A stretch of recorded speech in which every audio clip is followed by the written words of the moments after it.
اعوذ باللہ من الشیطان الرجیم بسم اللہ الرحمن الرحیم اللہم صلی وسلم وبارک علی سیدنا محمد وعلی آل محمد۔ ایک ہو مسلم حرم کی پاسبانی کے لیے نیل کے ساحل سے لے کر تابخا کے کاشغر، تمام امت مسلمہ کی مثال ایک بدن کی طرح ہے، اور بدن کے ایک حصے کو جب تکلیف پہنچتی ہے تو پورے بدن کو تکلیف پہنچتی ہے۔ اور یہ حدیث شریف ہے صحیح بخاری کی، حضور نبی کریم صلی اللہ علیہ وآلہ وسلم خاتم النبیین کی۔ اور اسی وجہ سے آپ دیکھیے کہ جب فلسطین میں ظلم ہوتا ہے، جب کشمیر میں ظلم ہوتا ہے، دنیا میں کہیں بھی مسلمان سے ظلم ہوتا ہے تو ہم یہاں بیٹھ کے اس کی تکلیف محسوس کرتے ہیں۔ افطاری کے وقت، سحری کے وقت ہمیں یاد آتا ہے کہ فلسطین میں کیا ظلم ہو رہا ہے۔ اسی سلسلے میں ایک دن پہلے قومی اسمبلی سے ایک متفقہ قرارداد پاس ہوئی جس میں فلسطینی عوام کے ساتھ یکجہتی کا اظہار کیا گیا اور اسرائیلی ظلم کو پرزور الفاظ میں اس کی مذمت کی گئی، اور عالم جتنی بھی طاقتیں ہیں، اقوام متحدہ، سب سے یہ بھرپور مطالبہ کیا گیا کہ یہ ظلم بند کیا جائے اور فلسطینیوں کو ان کا حق دیا جائے۔ وہ بھی انسان ہیں، ان کے ساتھ خاص کر اس انتہائی ایک بہت ہی معزز مہینے میں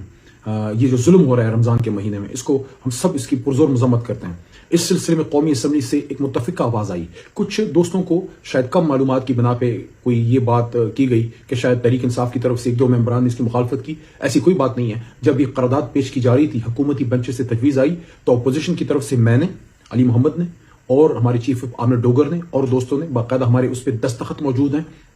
جو قومی اسمبلی کے ریکارڈ سے چیک کیا جا سکتا ہے۔ اور جب یہ پٹ ہوئی تو ہمارے اسپیکر جناب سابق اسپیکر اسد قیصر نے کھڑے ہو کے تجویز دی کہ اس کو حکومتی بینچز یا پیپلز پارٹی کی طرف سے نہیں، پورے ایوان کی طرف سے متفقہ قرارداد ہمیں بنانا چاہیے۔ اور اس کے بعد جب یہ متفقہ طور پہ پیش ہوئی تو سب نے اس کو بیک زبان اس کو پاس کیا، اور قومی اسمبلی پاکستان سے ایک مضبوط اور توانا آواز گئی کہ پورے پاکستانی قوم اپنے فلسطینی برادری کے ساتھ ہے۔ اس سلسلے میں یہ کہنا چاہوں گا کہ ان چیزوں پہ سیاست نہیں ہونی چاہیے۔ سیاست ہم کسی اور چیز پہ کر لیں گے، ہم روز کرتے ہیں، لیکن مسئلہ فلسطین پہ، مسئلہ کشمیر پہ، ختم نبوت صلی اللہ علیہ وسلم، حرمت رسول صلی اللہ علیہ وسلم، ہماری ایٹمی ٹیکنالوجی، پاک فوج پہ، ملکی دفاع پہ، امت مسلمہ کے اتحاد پہ، یہ وہ حساس ٹاپکس ہیں جس پہ کبھی بھی سیاست نہیں کرنی چاہیے۔ اس پہ ہمیشہ ایک آواز آنی چاہیے جو قائد اعظم محمد علی جناح کی ہے۔ قائد اعظم محمد علی جناح کا ویژن یہ تھا کہ اسرائیل یورپ کی ناجائز اولاد ہے اور کبھی بھی پاکستان اسرائیل کو تسلیم نہیں کرے گا، اور یہی بات عمران خان صاحب نے بطور وزیر اعظم کی جب انہوں نے کہا کہ ہم فلسطینیوں کے ساتھ کھڑے ہیں، اسرائیل کو کبھی تسلیم نہیں کریں گے، اور جناح کے ویژن کے ساتھ کھڑے ہیں۔ اور یہ بات علی محمد میں نے بطور پارلیمانی وزیر ایک بار نہیں، دو بار نہیں، متعدد بار